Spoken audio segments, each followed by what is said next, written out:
Halo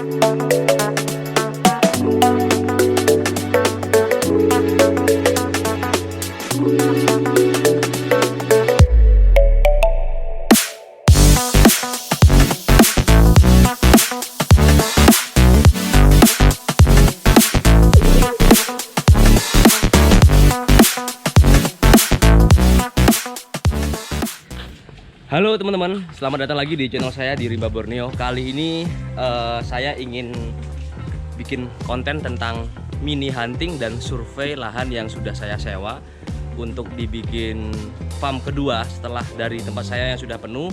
Kita akan survei di tempat yang lebih bagus lagi, yang sudah mulai digarap seperti itu dan pengairannya bagus, sawah gitu ya.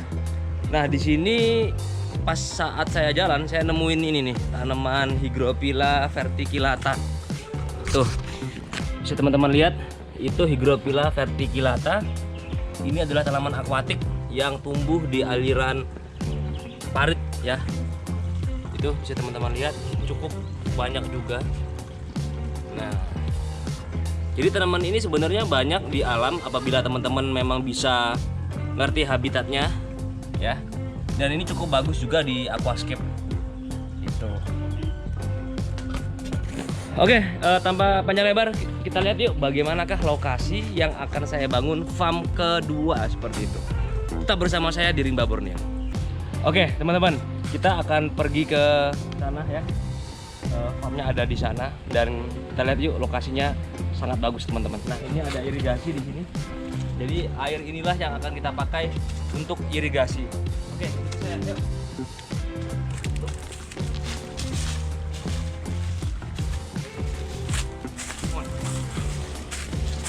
Oke, teman-teman, kita udah ngelihat penampakan kondisi lahannya. Jadi lahan basah di sini, sawah gitu ya. Dan ini cocok banget untuk kripto, bisa teman-teman lihat.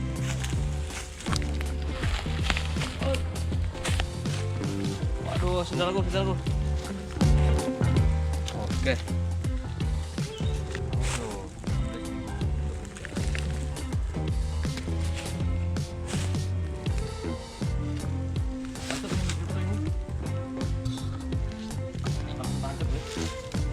Jadi masalahnya kalau hujan banjir nggak?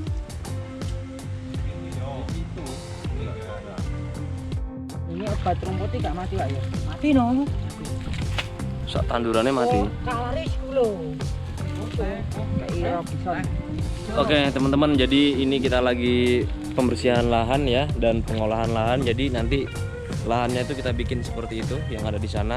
Nah, kita tinggikan ya. Dan tempat yang tinggi itu nanti sebagai media tanam atau tempat tanam tanaman. Tuh.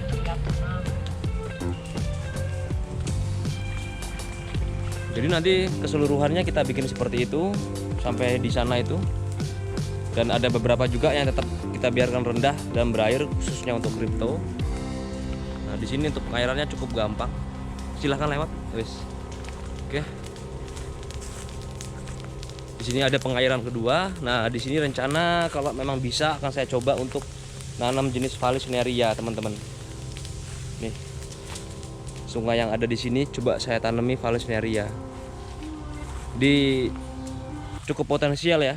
Kita bisa benar-benar memanfaatkan lahan yang ada di sini dan sungai yang ada di sini. Cuman mungkin kita bisa nanam di pinggir-pinggir yang ada tanahnya. Kalau yang di tengah kayaknya keras, sulit.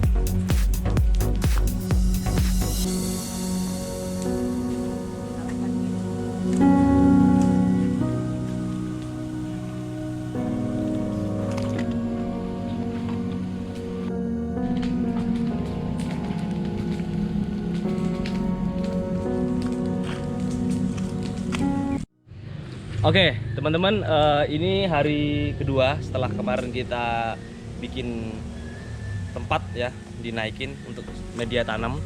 Sekarang kita ingin testing untuk menanam beberapa tanaman yang saya bawa dari farm sebelum saya belikan bibitnya yang banyak. Jadi kita testing dulu selama 1 minggu, 2 minggu bagaimana perkembangannya seperti itu. Dan ketika positif, maka akan langsung saya belikan bibit dari petani lain dalam jumlah yang banyak. Jadi bisa segera produksi. Nah, di sini saya membawa beberapa bibit. Ini ada Echinodorus singu ya teman-teman ya. Ini juga bisa untuk tanaman karpet. mirip Tenellus, cuma dia lebih besar. Selain itu saya juga nyobain ini ada Echinodorus Amazonicus yang akan saya coba juga. Nah, untuk di belakang sini kita akan nyoba nanam jenis Cryptocorin, teman-teman. Nah, yang pertama kali akan saya coba itu Cryptocorin 20i Green. Nah, ini dia, dan ini masih cukup banyak di sini. Kita akan nyoba nanam di aliran yang ada di belakang saya ini, bagaimanakah pertumbuhannya. Jadi ikuti saya terus yuk, kita langsung tanam aja. Ini cukup bagus, ini dulu ya? Ya? Lumayan. Coba ya. Coba ya. Coba ya. Wah, ya cukup dalam, teman-teman. Nah, oke. Jadi kita punya aliran di sini ya, dan kita punya bibit di sini. Nah, sebelum itu kita bersihin dulu rumputnya, jadi agar dia tidak menginvasi. Oke. Yuk. Nah, ini kriptonya. Ini Cryptocorin 20i Green. Jadi pada saat kita nanam daunnya kita kurangi karena dia akan layu ya. Jadi seperti ini. Kita nanamnya kondisi daunnya kita pangkas sisa batang.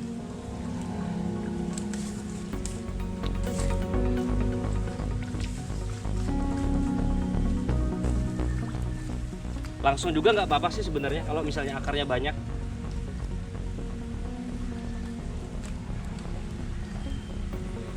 Jadi untuk teman-teman apabila menanam di daerah yang cukup agak panas, tidak seperti ini, maka pengurangan daun itu wajib ya teman-teman ya. Jadi dikurangi seperti ini. Nah, itu juga berlaku untuk Echinodorus. Jadi buang daunnya sisa seperti ini, maka adaptasi tanaman tersebut akan lebih mudah.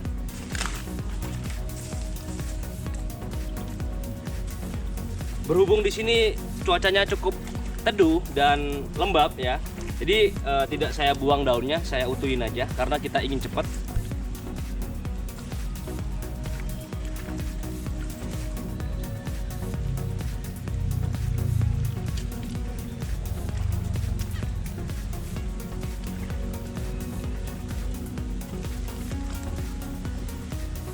Nih lagi dibersihin tuh, lihat.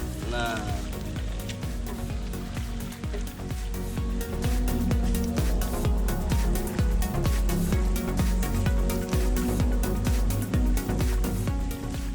untuk kalian ketahui, di Jawa tempat-tempat seperti ini itu sudah semakin jarang karena banyak sekali alih fungsi lahan ya, dan mencari tempat seperti ini agak sulit yang masih teduh dan alirannya masih bagus. Jadi kalian harus pergi ke pinggir-pinggiran daerah dekat gunung, dekat aliran sungai yang masih jernih. Oke, saya lanjut dulu untuk nanam. Kita lihat apa aja yang berhasil saya tanam dan bagaimanakah kondisinya nanti setelah 2 minggu. Pastinya akan saya update teman-teman. Terus bersama saya di Rimba Borneo. Suket tuh ya. Suket. Oke, teman-teman, kita sudah nanam dari sepanjang sana ya, beberapa. Terus di sini juga ada, ini lihat, ini Cryptocorin spiralis. Nah, dan di tangan saya ini ada Nupar japonica dari Nymphaea lotus atau Tiger lotus. Ini akan kita coba budidayakan di sini karena ini permintaannya cukup banyak dan kita butuh tempat rawa untuk membudidayakan ini. Jadi saya tanam dulu ya teman-teman ya.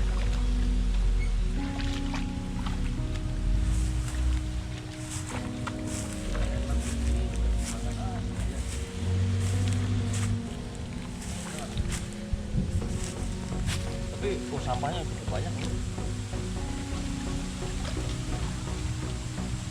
Bambu. Oke, ini sudah kita tanam, kita lihat nih.